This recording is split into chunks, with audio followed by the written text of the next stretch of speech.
일하는 자가 자기가 수고하는 것에서 무슨 유익을 얻으리요?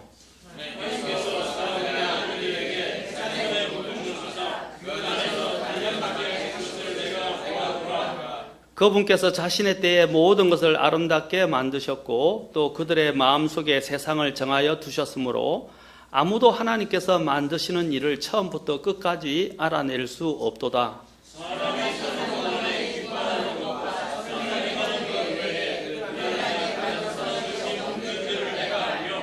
또 모든 사람이 먹고 마시며 자기의 모든 수고로 인한 좋은 것을 누려야 하는 것이 하나님의 선물인 줄도 아노라.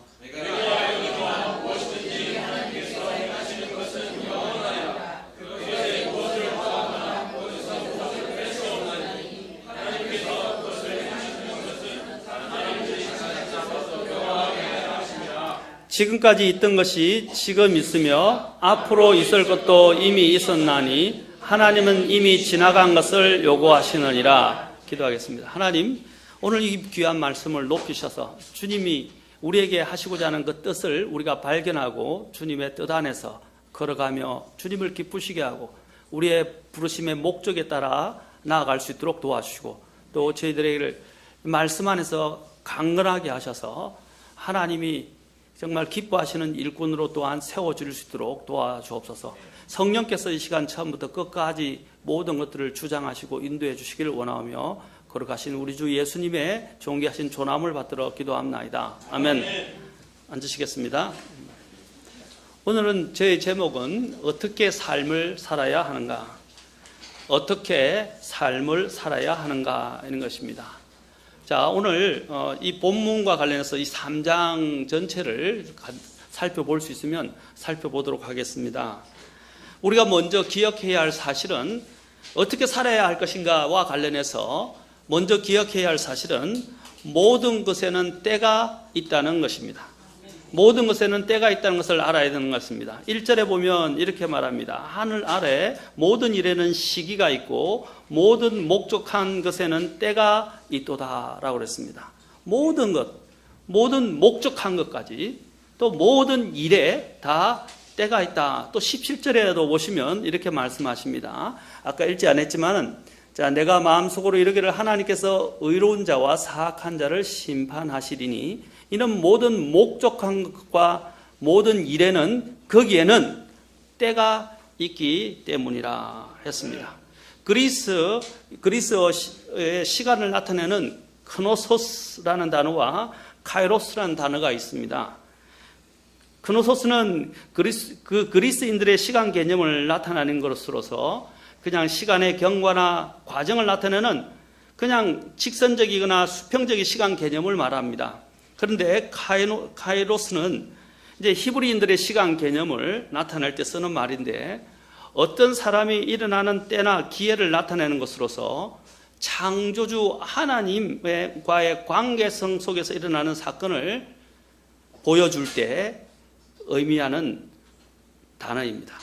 그래서 성경에서 시간을 나타낼 때는 주로 카이로스라는 단어가 사용된 것을 보게 됩니다. 이것은 하나님과의 관계성 속에서 말하고 있는 단어입니다. 그래서 구약의 오늘 여기 전도서 기자는 다음과 같이 이 때의 의미를 우리가 오늘 읽었던 것처럼 말하고 있는 것입니다. 모든 것은 때가 있다는 것입니다. 이게 때에 대해서 2절부터 여러분이 보면 8절까지 보십시오. 8절까지 보면 어떤 때가 있다고 그랬습니까?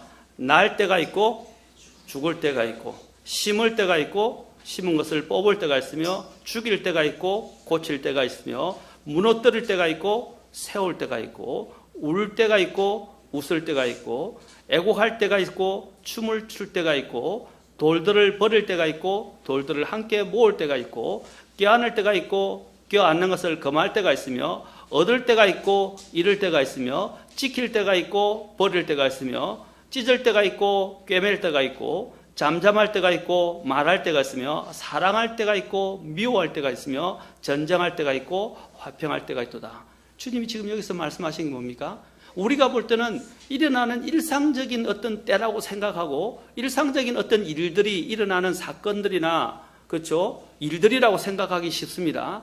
그런데 오늘 여기서 말하고 있는 말은 무엇입니까? 이 모든 것들이 하나님이 우리에게 허락하신 가운데서 하나님과 영광성 속에서 이야기를 하고 있다는 것입니다. 이렇게 생각하시면 돼요. 우리가 하는 것 같지만요, 사실은 하나님의 관장하에서 다 움직여진다는 겁니다. 모든 것은 하나님의 손 안에서 움직이신다는 거예요. 이 사실을 우리는 인지하지 않으면 안 됩니다. 이 영어로 우리가 이런 말입니다. All things are God's control, in God's control. 하나님의 모든 통제 속에 있다라고 그랬습니다. 또는 under라고 말을 씁니다. 모든 것은 하나님의 손 안에 있다는 것입니다. 하나님의 통제하에서 움직인다는 것입니다. 우리가 볼 때는 그냥 인간이 일어나는 것 같고 우연히 일어나는 것처럼 모든 것들이 보여질지 모르지만 그 모든 것들이 우연이라는 것은 없습니다. 하나님의 시간 속에서는, 하나님이 우리에게 허락한 시간 속에서는 모든 것들이 하나님의 계획과 하나님의 주관 속에서 또 하나님의 주권 속에서 움직여진다는 것입니다. 여러분, 우연히 일어나고 우연히 그냥 모든 것이 사라지거나 또 우연히 또한 살게 되고 우연히 없어지는 것들이 아닙니다. 적당한 기회, 곧 하나님이 주시는 카이로스라는 적당한 하나님의 이 때를 통해서 일어나고 그 일들이 어떤 기능을 한다 하면은 마치 소멸되는 것처럼 사라지지만 그 배후에 일어나는 이 문제들을 인간이 알 수가 없어요. 여기서 11절에 보면 뭐라 그랬습니까? 아무도 하나님께서 만드시는 일을 처음부터 끝까지 알아낼 수 없도다라는 것입니다. 우리에게 필요한 것은 무엇입니까? 어떻게 살아야 할 것인가에 대한 첫 번째 우리가 기억해야 할 사실은 모든 것은 하나님의 관장하에 있고 우리가 그것을 믿고 신뢰하고 하나님께 맡겨야 된다는 것입니다. 심지어는 사랑할 때와 미워할 때까지도 어떻게 해요? 하나님의 관장 속에서 일어난다는 사실입니다. 저는 하나님의 절대 주권을 이야기하면서 절대 예정론 이런 것 같은 그런 극단적인 그런 교리적인 문제를 여러분에게 말씀드리는 것이 아닙니다. 사람이 마음으로 계획하여도 오직 주의 뜻만이 선다고 했습니다. 하나님의 뜻만 서게 되어 있어요. 우리에게 필요한 건 무엇입니까? 이 하나님에 대한 믿음입니다. 이 하나님에 대한 신뢰입니다. 그리고 이 신뢰와 관련해서 우리가 하나님께 우리의 일어나는 모든 일들을 맡길 필요가 있다는 것입니다. 그러면 우리가 삶을 살아가는 것이 각박하거나 힘들기만 하거나 또한 이 마음들이 막 답답하고 조급하지 않게 됩니다. 하나님을 믿는 믿음과 하나님께 맡기는 믿음을 갖고 하는데 뭐가 조급해요? 그렇죠? 하나님 안에서 여유를 갖게 되고 하나님 안에서 위로 가운데서 우리는 또한 주님이 주시는 평안 가운데서 걸어갈 수 있게 됩니다. 신약 성경에서도 이 카이로스 때의 의미에 대해서 자주 이야기하고 있습니다. 우리는 이러한 부분들을 성경을 통해서 여러 성경 구절들을 통해서 보게 됩니다. 특히 창세기 여러분 이 때와 관련한 부분이 창세기 18장 14절에서 먼저 나오는데 바로 하나님께서 아브라함에게 이제 자녀를 허락하시겠다고 하셨어요. 그 죽은 사라의 태를 여셔서 사라에게 이제 생명이 잉태하게 될 것인데 바로 생명의 때를 따라 내가 정한 때에 내가 돌아오리니 라고 말하면서 이 appointed time, 하나님의 정하신 때에 대해서 이야기를 하고 있습니다. 하나님이 정하신 때, 그때 그대로 그 약속하신 대로 사라가 죽은 태가 열리게 되고 거기서 이삭이 태어나게 됩니다. 죽었었어요. 나이가 들어서 이미 다 아브라함의 그 뭡니까? 아브라함의 또한 생명을 줄 수 있는 그 모든 힘도 죽었고 사라의 태도 다쳐서 죽었다고 할 수 있습니다. 하나님께는 불가능한 것이 없어요. 하나님이 하시고자 한다면 하실 수 있습니다. 하나님께는 불가능함이 없습니다. 그래서 출애굽기 9장 5절에도 보면 주님께서 또 말씀하십니다. 주께서 정하신 때를 지정하여 이르시되 주가 내일 이 땅에서 이 일을 행하리라 라고 말씀하십니다. 정하신 때를 지정하여 이르시되 하나님이 그냥 막 움직이신 것 같고 이 세상의 일들이 마치 케이오스, 마치 혼란 속에서 막 무작위로 막 일어나는 것처럼 보이지만 그렇지 않다는 거예요. 여러분이 요즘 일어나는 가장 획기적인 발견 중에 하나가 양자 물리학입니다. 양자 물리학을 여러분 저는 과학자가 아니기 때문에 양자 물리학을 상세하게 과학적 이런 법칙을 통해서는 알지 못합니다. 그러나 그 이론의 근원적인 면은 알고 있는데 이 양자 물리학은 고전 물리학을 완전히 뒤엎어 버렸고 이 양자 물리학은 하나님이 어떻게 역사하시는가를 보여주게 됩니다. 여러분들이 알고 있지만 우리는 원자가 제일 작다고 알려져 있습니다. 그 원자 안에도 이제 중성자와 핵이 있고 전자가 있다는 것이 나옵니다. 그렇죠? 부분 입자들이죠. 이러한 입자들이 보면 마치 무작위로 막 혼란 가운데서 움직이는 것 같은데, 우리가 볼 때는 그게 혼란이고 우리의 생각으로는 예측할 수 없는 것처럼 어떻게 튈지 몰라요. 어디로 튈지 모른다는 것처럼 생각될 것처럼 무작위로 움직이는 것처럼 보이지만, 그 안에도 과학자들이 이야기하는데 일정한 룰이 있다는 거예요. 질서가 있다는 거예요. 그리고 또 양자 이 역학과 관련해서, 양자 물리학과 관련해서 또 한 가지 놀라운 건 뭐냐면, 하나가 한 곳에만 점유하고 있는 것이 아니라 동시다발적으로 존재한다는 거예요. 나중에 다음에 이 부분과 관련해서 말씀을 드리겠습니다. 이것은 뭘 이야기해요? 성경의 진리를 말해주는 거예요. 모든 것이, 우리가 일어나는 모든 것들이 그냥 혼란 가운데 무작위로 막 우연 발생적으로 일어나는 것처럼 보이지만은 그것은 다 질서가 있다는 거예요. 그리고 하나님 눈에는 그 모든 것들이 주님의 뜻과 계획 속에서 다 움직여간다는 것입니다. 하나님께서는 이 정하신 때에 대해서 말씀하셨습니다. 주님은 종말에 대해서도 말씀하시기를 정하신 때에 대해서 말씀하셨습니다. 특히 다니엘서 9장에 보면 주님께서 정하신 그 때에 따라서 정확하게 예수님께서 메시아로서 이 땅에 오셨고, 그 다음에 나귀를 타고 입성하셨으며, 또한 십자가에 매달려 돌아가신 것을 보게 됩니다. 얼마나 정확하게 돌아가신지 몰라요. 하나님이 정하신 그 때에 따라 모든 것들이 이루어진 것입니다. 다니엘서에서는 계속해서 정해진 때에라고 많은 말을 많이 사용하고 있습니다. 그리고 또한 놀라웠게도 여러분들이 이제 사복음서를 읽어보시면 마가복음 1장 15절에 보면 때가 찼고 하나님의 왕국이 가까이 왔으니 너희는 회개하고 복음을 믿으라 했습니다. 여러분, 회개하고 복음을 믿을 때도 때가 있다는 거예요. 지금 마가복음을 열심히 해서 제일 먼저 말씀하시는 말이 이 말입니다. 때가 찼다라고 되어 있어요. 구원받아야 될 때가 있고 회개할 때가 있고 구원받아야 할 때가 있다는 것입니다. 또한 갈라디아서도 4장 2절에 보면 아버지가 정한 때까지 가정교사들과 감독하는 자들 밑에 있었다라고 이야기하면서 율법과 은혜의 관계를, 주님과의 관계를 이야기합니다. 그래서 율법과 은혜를 이야기하면서 정한 때까지라고 되어 있어요. 정한 때까지. 이 기간이 돼요. 여러분도 그렇죠? 우리가 보면 이제 미성년자에 대해서 할 때 20세, 그렇죠? 미만. 지금은 이제 더 내려가죠. 18세 뭐 이렇게 내려가고, 선거권을 이제 19세까지 준다고 뭐 지금 이제 그런 문제까지 논의되고 있는데, 때가 있어요. 그렇죠? 그 때를 넘었으면 어떻게 해요? 우리가, 저도 그랬어요. 미성년자를 언제 탈출할까? 언제 내가 어른이 될까? 늘 갈망했어요. 근데 벌써 나이가 50대 중반이 됐어요. 시간이 유수처럼 흘러가는 것 같아요. 아직 그때 그 시절로 돌아가고 싶어요, 지금은요. 근데 그때는 왜 그리 어른이 되고 싶었는지. 그러다 미성년자를 딱 탈출하는 그 시간이 되니까 뭐랍니까? 성인식 해가지고 막 얼마나 막 환호를 질는지 몰라요. 근데 어른이 되니까 별로 안 좋더라고요. 책임도 많고요. 그죠? 이제 내가 책임져야 할 게 더 많더라고요. 얼마나 이제 부담스러워지는지. 다 정하신 때가 있다는 거예요. 하나님 앞에서도 마찬가지예요. 여기서 지금 갈라디아 4장 2절 하는 건 하나님이 말씀하시는 그 정한 때에 대해서 말하는 것입니다.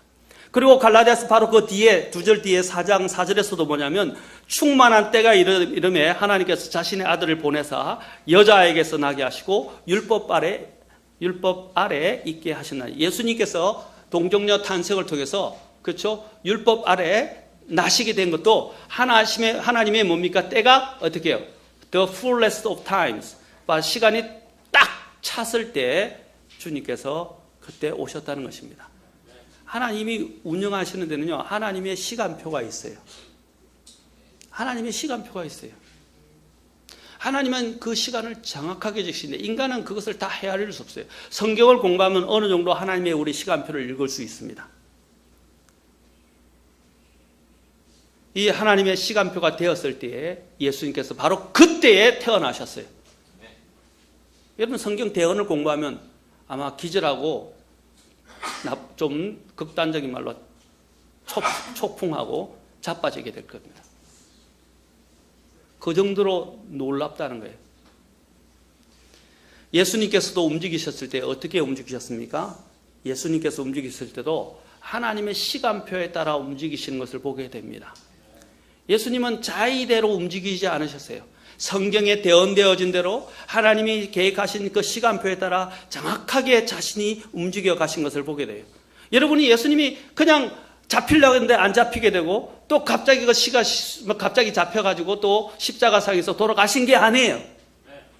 하나님의 시간표를 읽으시면서 그 시간에 맞게 움직이신 걸 보게 됩니다. 특히 요한복음 2장에 보면 그 자신의 어머니, 모친이 그렇죠? 혼인 만찬에 갔다가 혼인 잔치에 갔다가 이제 포도즙이 떨어진 것을 보고 포도즙이 떨어졌다고 주님께 말했을 때 주님이 뭐라고 말씀해요? 아직 내 때가 이르지 아니하였다 그랬습니다.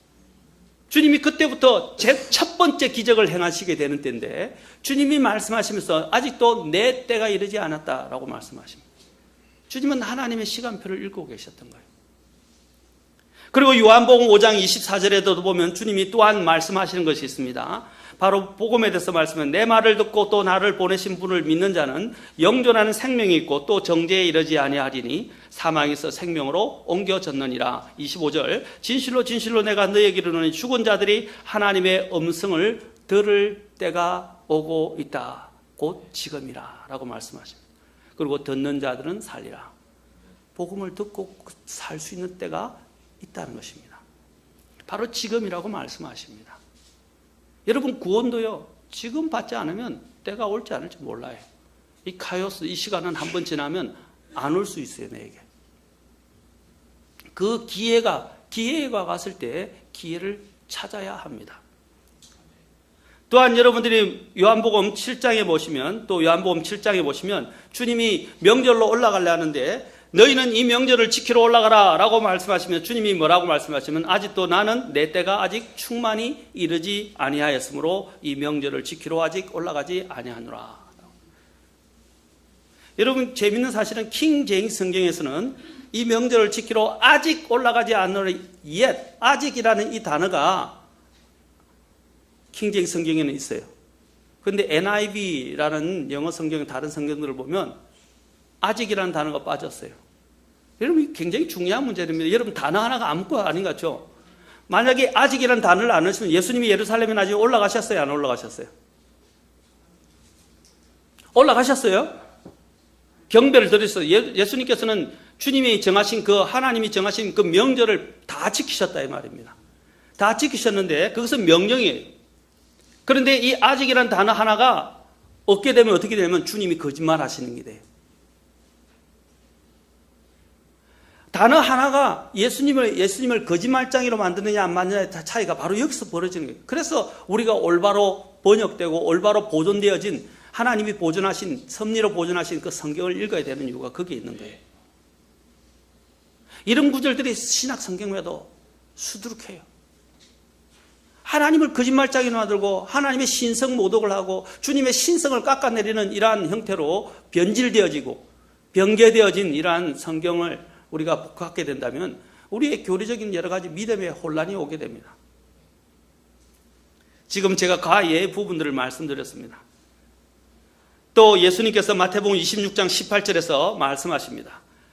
도시로 들어가 이런 사람에게 가서 그에게 이르되 선생님께서 말씀하시기를 내 때가 가까이 왔으니 내가 내 제자들과 함께 내 집에서 유월절을 지키겠다. 언제 유월절을 지켰다고요? 주님의 때에. 하나님이 정해주신 그 때에 따라 움직이셨다는 거예요. 그러므로 지금 제가 말씀드린 것은 모든 것은 다 때가 우리가 그 때를 분별하고 때를 읽을 줄 알고 때를 포착할 줄 알아야 됩니다. 마지막 때에 대해서 주님이 뭐라 그랬어요? 마지막 때라고 말씀하시면서 너희가 하늘의 표적은 분별할 줄 모르면서 시대의 표적은 분별하지 못하느냐라고 주님이 말씀하셨어요. 주님 오실 때가 다가오고 있습니다. 주님께서 구원의 손길을 펼쳐주시고 우리에게 이러한 은혜를 주시고자 할 때 마음의 문을 열고 받아들여야 합니다. 여러분 고린도서에도 보면 사도 바울은 뭐라 했습니까? 보라 지금이 구원의 날이고 뭐라 했어요? 보라 지금이 은혜의 날이다 라고 했습니다. 바로 지금이라고 말씀하고 있어요. 어제도 제가 설교했죠. 오늘이라 불리는 때에 너희가 하나님의 음성을 들을 때 어떻게 했어요? 너희 마음을 완악하게 하지 말라 그랬어요. 오늘 주님이 지정하신 때를 지정해 주십니다. 지금이 바로 구원받을 수 있는 때입니다. 이 시간이 지나면 더 이상 여러분이 구원을 위해서 갈구하고 문을 두드려도 그 문은 열리지 않습니다. 왜냐하면 이미 닫혔기 때문입니다.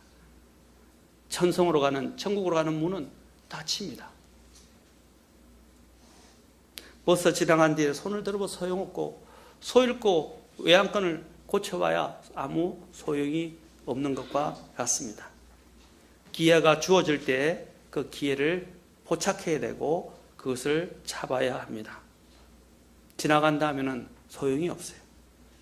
특히 구원의 문제는 더 중요합니다. 여러분이 구원받을 일 기회를 미루지 마세요. 차일필. 내일은 오지 않았어요. 내일을 자랑하지 말라고 그랬습니다. 오늘 이 시간에 내가 구원받았다고 착각하지 마세요. 내가 교회에 오래 다니기 때문에 구원받았다고 착각하지 마세요. 교회 오래 다녀서 지식적으로는 알고 있는데 아직 실제 인격적으로 예수님을 만나지 못한 사람을 저는 많이 봤고 많이 상담했고 많이 주님께로 인도했습니다.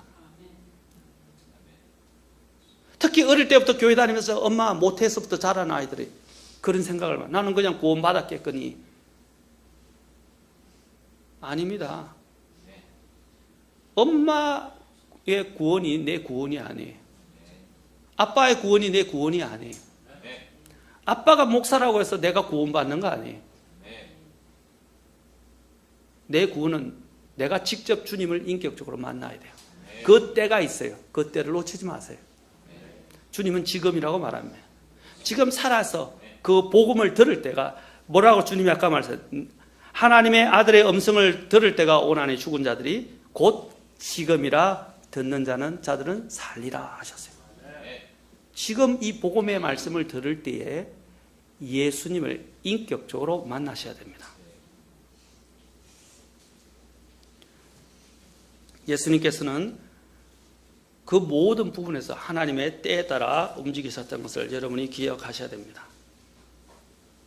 하나님의 시간 계획표에 따라 움직이셔야지 여러분의 뜻대로 움직이면 안 됩니다.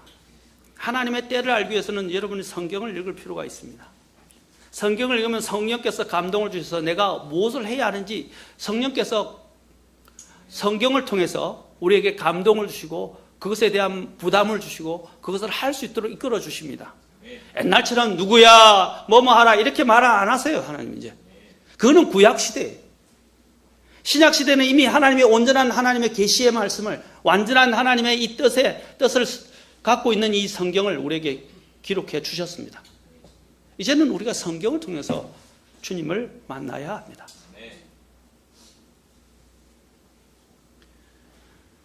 여러분, 내 때와 하나님 때를 분별할 줄 알아야 합니다. 내 때는 내 의지대로 내가 하고 싶은 대로 움직이는 것입니다. 그러나 우리가 하나님의 때에 우리 자신을 맞추게 될 때 하나님은 우리를 들어 사용하실 것입니다. 시편 31편 15절에서는 이렇게 시편 기자가 말합니다. 내 때가 주의 손에 있사오니. 내 때가 주의 손에 있다고 그랬습니다. 내 때가 누구 손에 있다고요?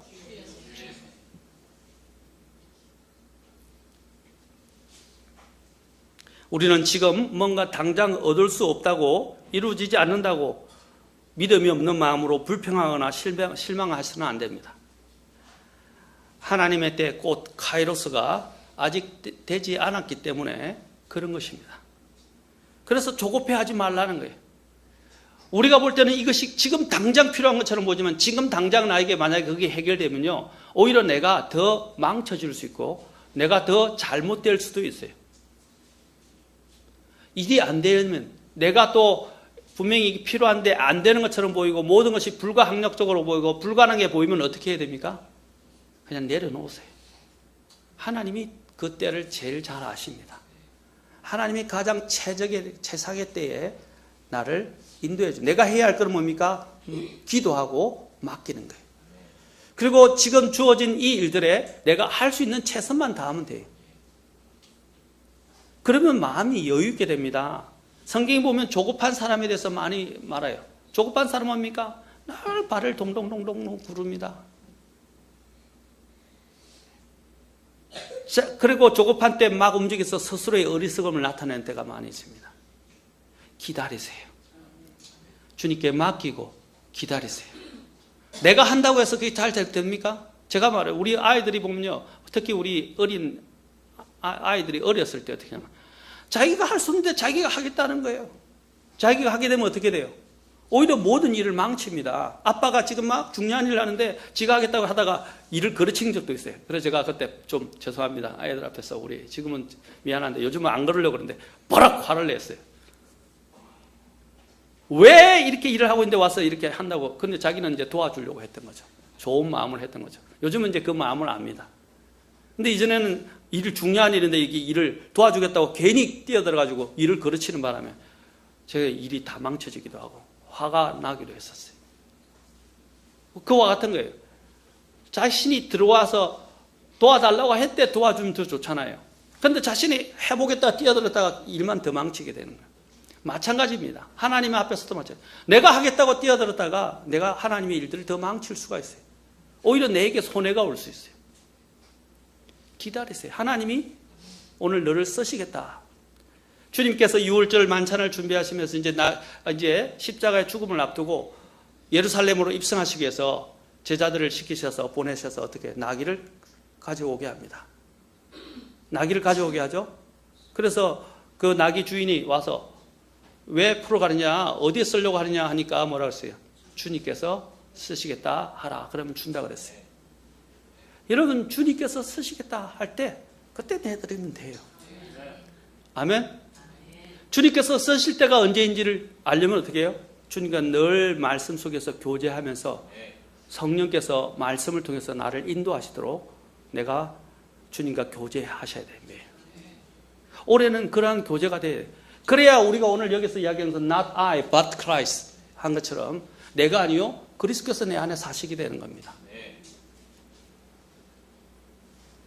우리는 조급하지 말고 하나님의 때를 기다립시오. 베드로후서 3장 8절에 보면 뭐라고 말씀하고 있습니까? 우리 같이 한번 읽어봅시다. 베드로후서 3장 8절에서 이야기합니다.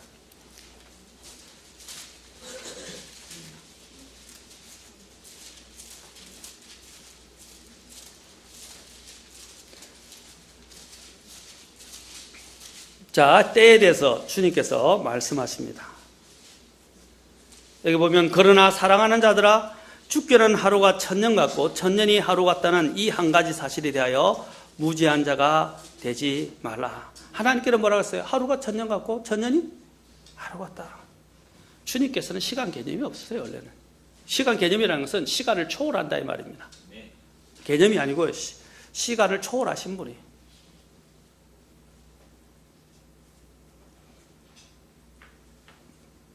우리가 볼 때는 이것이 당장 이렇게 이루어질 것처럼 느껴질지 모르지만 하나님께는 아니에요. 우리는 이 하나님의 시간의 시간표를 우리는 알 필요가 있습니다. 그러기 위해서는 성령님의 하나님의 인도하심을 따라야 됩니다. 이스라엘 백성이 광야에서 불기둥과 구름기둥의 인도함을 받았듯이 우리도 또한 하나님의 그 인도하심을 따라 움직여야 됩니다. 여러분 어떻게 했어요? 불기둥이 막 그렇죠? 딱 정차가 딱 서면 어떻게 해요? 텐트를 치고 그렇죠? 그들이 장막을 치고 그곳에 쉬었어요.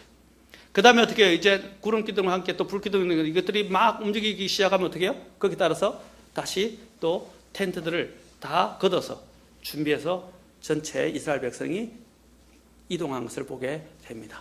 그러니까 하나님의 신호예요. 그들은 바로 구름기둥과 불기둥의 인도하심에 따라 움직여갔어요. 마찬가지로 여러분 로마서 8장 14절 보면 하나님의 영으로 인도함을 받는 자들이 뭐라 해서 하나님의 아들들이다 그랬어요. 우리는 누구의 인도함을 받아야 된다고요? 하나님의 영. 구약에 있는 이스라엘 백성들은 바로 광야에서 불기둥과 구름기둥에 따라 움직였던 것처럼 우리는 하나님의 영의 인도함을 받아야 합니다. 영의 인도함을 받는 자들이 바로 하나님의 아들들이라 라고 말씀하십니다. 두 번째로 우리는 하나님의 먼저 때를 인식했는데 두 번째로는 11절에 보면 하나님께 우리는 그 세상을 마음에 두고 살라고 말씀하십니다. 사람의 마음속에 세상을 두셨다라고 되어 있어요. 그 세상이라고 말합니다. 그 세상. The world라고 되어 있어요. The world. Set the world in heart. 마음속에 그 세상을 주셨다. 그 세상은 주님이 우리에게 주신 세상이에요. 이것은 영혼과 관련된 것입니다. 전도서 3장 9절을 보십시오. 아까 읽었던 전도서 3장 9절에 보면 일하는 자가 자기가 수고하는 것에서 무슨 유익을 얻으리요? 10절에 보면 하나님께서 사람의 아들들에게 해산의 고통을 주사 그 안에서 단련받게 하신 것을 내가 보았노라 라고 말합니다. 사람이 일하는 수고는 물질의 이 풍족함이라는 물질의 유익이 있겠지만 결국 늙고 죽게 될 것이므로 영속적인 가치와 유익은 없습니다. 그래서 전도서 기자는 하나님께서 인생들에게 이러한 수고를 하게 하시고 또 애쓰게 하신 것을 그가 목격했다고 말합니다. 그리고 그것을 고통을 주셔서 그 안에서 단련받게 하신 것을 보았다고 말하고 있습니다. 하나님께서는 이 수고로운 삶을 인간에게 주신 것입니다. 그리고 이 전도서 기자는 또 하나님께서 하시는 일에 모든 이 일의 시종을 우리가 알 수 없다고 말하고 있습니다. 다시 전도서로 가서 우리 같이 계속 보겠습니다. 이제 시간상 제가 좀 줄여서 빨리 오늘 하겠습니다. 또 새해 첫날부터 설교가 너무 길다고 이렇게들 이야기하시면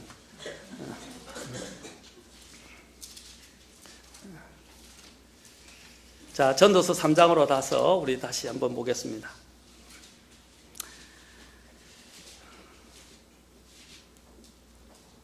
자, 3장에 여기 보면 11절에서 아무도 하나님께서 만드시는 일을 처음부터 끝까지 알아낼 수 없도다라고 했습니다. 사람이 알 수 없어요. 자신의 출생과 자신의 죽음조차도 언제인지 알지 못합니다. 하나님께서는 이 세상에서도 우리의 삶에 많은 일을 하고 계시지만 하나님이 하시는 그 일의 시작과 끝을 우리는 알 수 없습니다. 오직 하나님께서 가장 지혜로우시고 하나님의 선하신 뜻에 따라서 우리의 유익을 위해서 하나님이 일하신다는 것입니다. 한 가지 우리가 기억해야 될 것은 하나님께서 일을 하실 때 자신의 이름과 영광을 위해서 일하시지만 하나님이 또한 구속받은 우리를 위해서 일하고 계시다는 것을 기억하셔야 됩니다. 우리를 위해서. 참 놀랍죠? 하나님은 우리를 사랑하십니다. 그리고 하나님은 우리를 그분의 그 준비하신 그 복 가운데 거하기를 원하시는 것이 하나님의 원래 궁극적인 뜻이에요. 그런데 우리가 깨닫지 못해서 그 복을 차버리는 경우가 많습니다. 인간의 참 의미와 가치는 어디에 있는 것입니까? 인간의 참 즐거움과 행복은 어디에 있는 것입니까? 이 근원적 질문에 대한 대답을 하기 전에 우리는 먼저 우리의 시간은 한정되어 있다는 것을 기억해야 합니다. 우리는 시간의 주인이 아니라는 사실을 기억해야 합니다. 사실 그 주어진 시간의 대부분조차도 다음 부분에서 바로 다루겠지만 결코 긍정적이거나 낙관적이지 않다는 것입니다. 예기치 않은 고통과 고난과 슬픔과 노병사가 늘 우리 앞에 찾아와서 우리에게 폭력을 행사하고 또 우리를 유린한다는 것입니다. 비로소 우리는 내가 내 인생의 주인이 이런 것을 통해서 내가 내 인생의 주인이 아니고 이 세상의 삶이 영원하지 않다는 사실을 겸허하게 배우게 됩니다. 여러분, 이 세상이 내 마음대로 돼요? 사람과의 관계 속에서 이 세상을 살아가는데 그것이 내가 하고 싶은 대로 하고 살 수 있어요? 안 됩니다. 왜 하나님이 이런 것들을 알게 하시는 것입니까? 바로 우리에게 시간은 한정되어 있고 내가 시간의 주인이 아니라는 것입니다. 그럴 때 우리는 어떻게 됩니까? 이 시간이 주는 이 폭력 가운데서 타락한 이 세상 속에서 우리가 폭력을 당하고 유린을 당합니다. 비로소 우리는 내가 내 인생의 주인이 아니며 이 세상의 삶이 영원하지 않다는 사실을 겸허하게 배우게 되는 것입니다. 그래서 우리가 누구를 바라보게 됩니까? 창조주 하나님을 신뢰하고 바라보게 되는 것입니다. 바로 이 모든 것들이 창조주이시자 모든 것을 운영하시는 바로 하나님의 손안에 있다는 것을 배우게 됩니다. 하나님 안에 그분의 말씀인 성경 안에 우리의 각자 개인과 이 세상의 모든 근원적인 질문이 바로 그분께 달려있고 그분의 손안에 있다는 것을 배우게 되는 것입니다. 그렇다면 우리는 영혼을 준비하며 살아야 합니다. 윌리엄 맥도날드가 참 책 제목을 잘 적고 있는데 어저께 제가 책 하나 이야기를 했죠. 하나는 뭐라고 했어요? 단 한 번뿐인 인생이라는 것입니다. 오늘은 또 책 하나 소개해 드릴게요. 그 책의 제목이 뭐냐? 영혼을 계산하는 삶이라는 책입니다. 멋있는 제목이라고 생각합니다. 영혼을 계산하는 삶. 여러분, 영혼을 계산할 줄 아는 사람이 돼야 돼요. 이 땅에 지금 일어나는 이 자그마한 문제에 발을 동동 구르고 그게 매여서 좁은 마음과 좁은 시각을 갖고 사는 사람이 되어서는 안 돼요. 이제는 고개를 들어서 하늘을 보고 하나님의 때를 읽을 줄 알고 하나님의 그 뜻에 내 자신을 맡기고 그 뜻에 따라 살아가는 그런 사람이 되어야 합니다. 시편 90편 10절에서는 우리의 햇수의 날들이 70년이요 강건하면 80년이라 그 햇수의 위력은 수고와 슬픔뿐이니 뭐라고 말하고 있어요? 인생에 대해서 수고와 슬픔뿐이다. 그 위력이 곧 끊어짐에 우리가 날아가 버리나이다. 이 얼마나 연약합니까? 언제 죽을지도 알지 못해요. 언제 이 인생의 그릇이 깨질지도 몰라요. 우리 자매님은 황금 그릇이라고 했는데 황금 그릇은 안 깨지겠네요. 네, 주님 손에 들려질 때만 황금 그릇이 되는 거예요. 그래서 시편 90편 12절에서는 그런즉 우리에게 우리의 날수 세는 것을 가르치사 우리가 지혜에 이르도록 우리의 마음을 쓰게 하소서. 뭘 가르쳐 달라고 기도합니까? 날수 세는 걸 가르쳐 달라 이 말입니다. 날수. 그래서 우리가 지혜에 이르도록 우리의 마음을 쓰기 위해서입니다. 여러분, 이제 소풍 가는 날이 오면 아이들이 잠을 안 자요. 그 날을 세요. 내일 우리는 그때 소풍 가는 날 정말 좋았어요. 김밥 먹는 그때가 특별한 날이었어요. 김밥을 먹을 수 있는데 우리는 김을 먹기가 어려웠어요. 김이 굉장히 귀했거든요. 1년에 한두 번 소풍 갈 때 외에는 김밥을 먹을 수가 없었어요. 지금 여러분 어린이들 맨날 김밥 뭐 사 먹죠. 싸죠. 1,000원, 1,500원, 2,000원 이렇게 하는데 1년에 한 번, 두 번 정도 했어요. 얼마나 귀했는지 몰라요. 그래서 그때가 되면 날수를 꼽아서 헤아려요. 또 제가 감옥 사역을 했었는데 교도소 사역을 했는데 교도소에서 출소하는 날을요 5년인데도 5년으로 계산 안 하고 날수를 세더라고요. 그 사람들이. 대단하더라고요. 그런데 그럽니다. 당신들은 출소할 희망이 있지만 지옥이라는 영혼의 감옥에 가면 출소할 희망조차도 없습니다. 그래서 구원받아야 된다고 제가 복음을 전했어요. 여러분, 지금 이 한정된 시간에 우리에게 필요한 건 뭡니까? 날수를 셀 줄 아는 지혜입니다. 하나님의 때를 아는 지혜가 필요한 것입니다. 그래서 에베소서 5장 16절에서는 시간을 되찾으라. 날들이 악하니라 라고 말해요. 날들이 악하니까 어떻게? 시간을 되찾으라. Buy back. Redeem the time이라고 되어 있는데 이 redeem이라는 것은 뭡니까? 다시 돈을 주고 사서라도 시간을 찾으라 이 말이에요. 시간을 되찾을 수 있어요? 없어요? 지나간 시간을 마치 돈을 억수로 주고, 죄송합니다. 많이 주고 시간을 우리가 뭔가 물건을 귀한 물건을 사는 것처럼 그렇게 시간을 소중히 여기고 시간을 아끼라 이 말입니다. 왜냐하면 시간이 한정되어 있기 때문입니다. 그러기 위해서는 어떻게 됩니까? 하나님의 때를 읽으면서 살아야 된다는 거예요. 그리고 하나님의 뜻에 맞춰서 살아야 된다는 것입니다. 골로새서 4장 5절에서도 동일하게 말합니다. 밖에 있는 자들 향해서는 시간을 되찾으며 밖에 있는 자들 향해서는 뭐라고? 시간을 되찾으며 지혜롭게 걸으라 라고 말씀하십니다. 그러므로 우리는 하나님을 알 필요가 있습니다. 그리고 하나님의 성경을 공부할 필요가 있습니다. 왜냐하면 성경 속에는 모든 하나님의 뜻이 담겨져 있고 우리에게 지혜를 주기 때문입니다.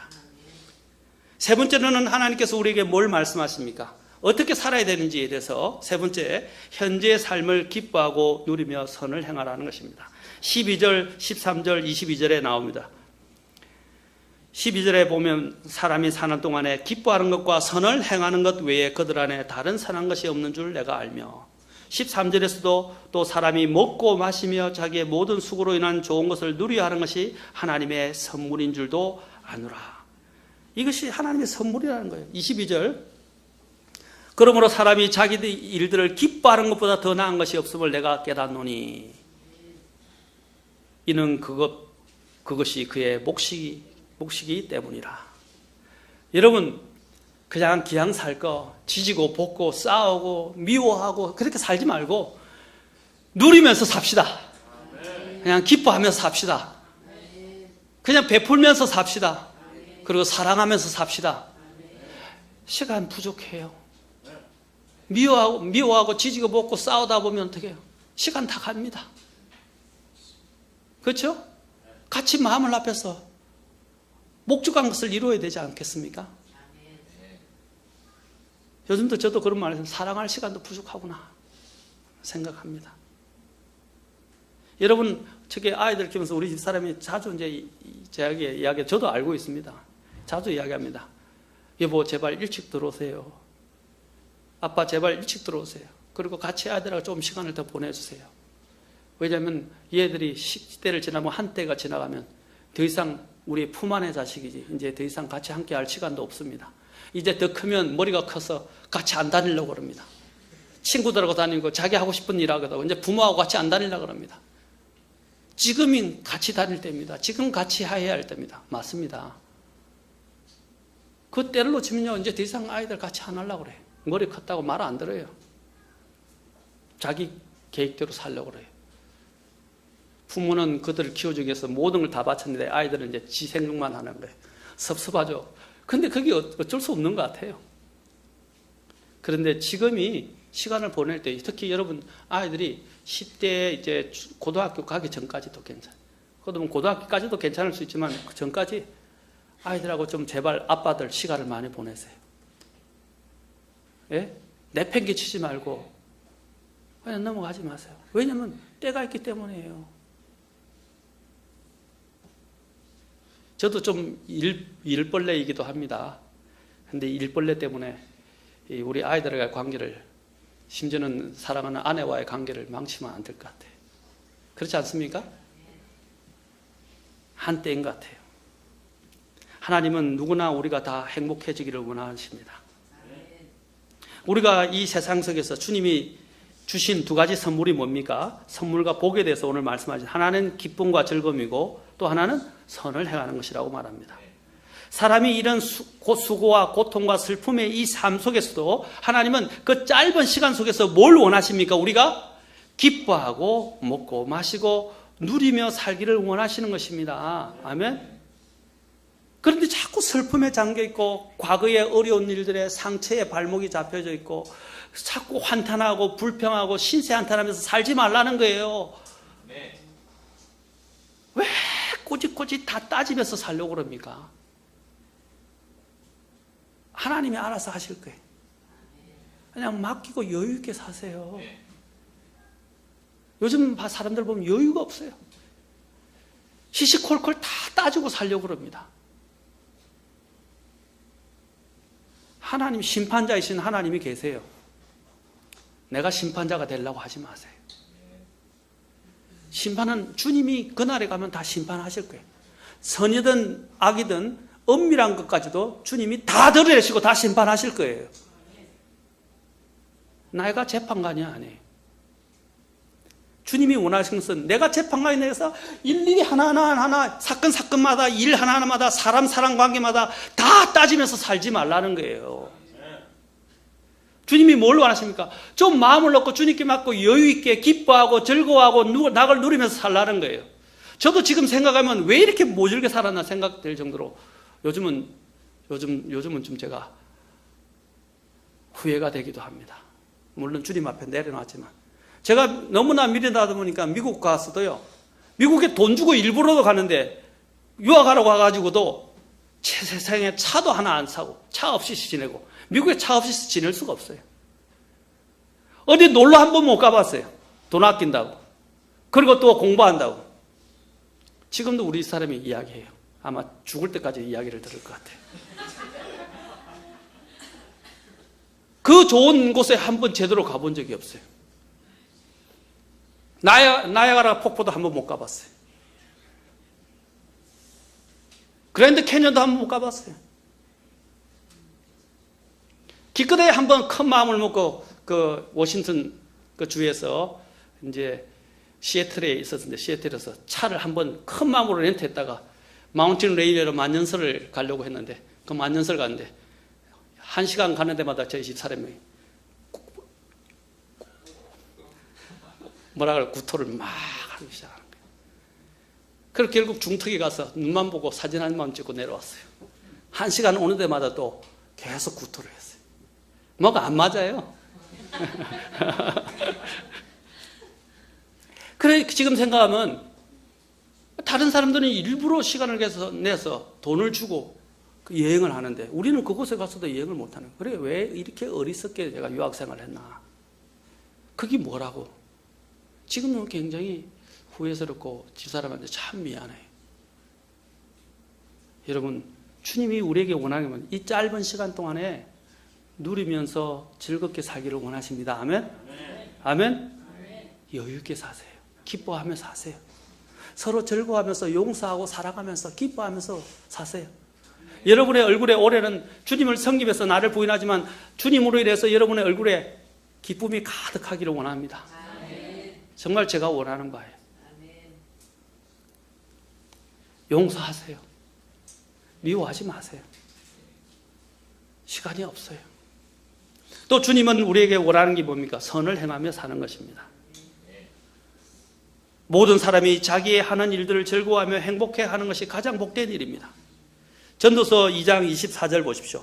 2장 24절에 또 말합니다. 사람이 먹고 마시는 것과 스스로 수고하는 가운데 자기 혼으로 하여금 좋은 것을 즐기게 하는 것보다 더 좋은 것은 없도다. 내가 이것도 보니 그것이 누구의 손에서 왔다고요? 하나님의 손에서 나왔도다. 그리고 아까 말했지만 13절에서는 뭐라고? 하나님의 그것은 선물이다 라고 말합니다. 이 수고와 슬픔과 고통이 가득한 세상에서 낙을 누리고 즐거워하며 사는 게 하나님이 우리에게 주시고자 하는 선물이라는 거예요. 아멘?